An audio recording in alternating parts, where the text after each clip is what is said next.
পুরুষতান্ত্রিক সমাজে আমাদের যে কোনো ঠাঁই নাই সেই বিষয়টা কেউ বলতে চায় না। ধর্মকে অস্ত্র বানিয়ে আমাদের যে নারী সংস্কার যে বিষয়টা উঠে এসেছে সেটা নিয়ে যে বিতর্ক সৃষ্টি হয়েছে সেই ভ্রান্ত ধারণা থেকে সবাইকে সরে যেতে বলবো।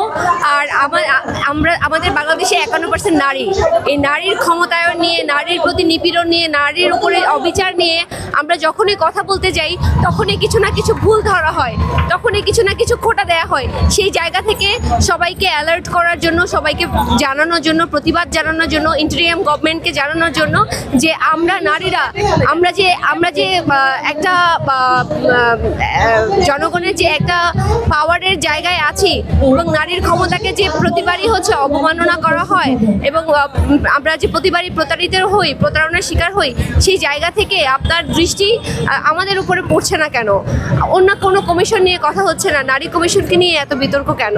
সো আমি চাই না যারা ধর্ম বিশ্বাস করে, ধর্ম যার তার কাছে সে তার মতো করে ধর্ম পালন করবে, কিন্তু সংস্কার যেখানে, রিফরমেশনের কথা যেখানে সংবিধানের কথা, সংবিধানের আইনকে ফলো করার জন্য সবাইকে আহ্বান জানানো হচ্ছে। দেখেন, আমরা যে বললাম না যে যেই দাবিটাই আমরা তুলে ধরি না কেন সেই দাবি নিয়ে বিতর্ক সৃষ্টি করা হয়।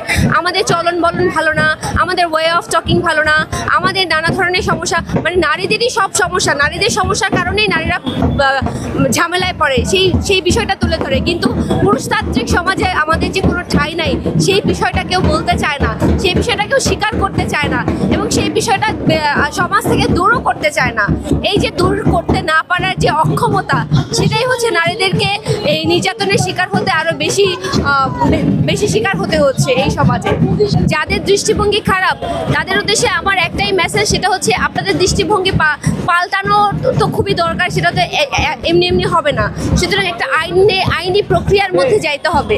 যে আইনি প্রক্রিয়াটা আমরা চালু করতে চেয়েছিলাম সংস্কারের মাধ্যমে, যে আইনি প্রক্রিয়াটা আমরা আসলে সংবিধানে আনতে চেয়েছিলাম, যখন একটা আইন তৈরি হয়ে যায় তখন সেটা মানতে সবাই বাধ্য হয়। এমনি আপনাকে যদি বলি আপনার দৃষ্টি ঠিক করেন, আমি যেমনই শাড়ি পরি না কেন আপনি আমার দিকে অন্য নজরে তাকাবেন না, আপনি আমার মৌখিক কথা শুনবেন না। সুতরাং এটা যাতে লিখিত পরিতভাবে একটা সংবিধানের মধ্যে, একটা আইনের মধ্যে থাকে, যাতে করে আমরা বিচার পাই, সেই ব্যবস্থাটা আমরা করতে চেয়েছিলাম। কিন্তু আপনারা যারা পুরুষতান্ত্রিক সমাজ আছেন আপনারা আমাদেরকে বাধাগ্রস্ত করছেন, আমাদেরকে প্রকাশ্যে গালি দিচ্ছেন, আমাদেরকে প্রকাশ্যে অপমান করছেন। সেই জায়গা থেকে আমাদের এই প্রতিবাদ জানানো।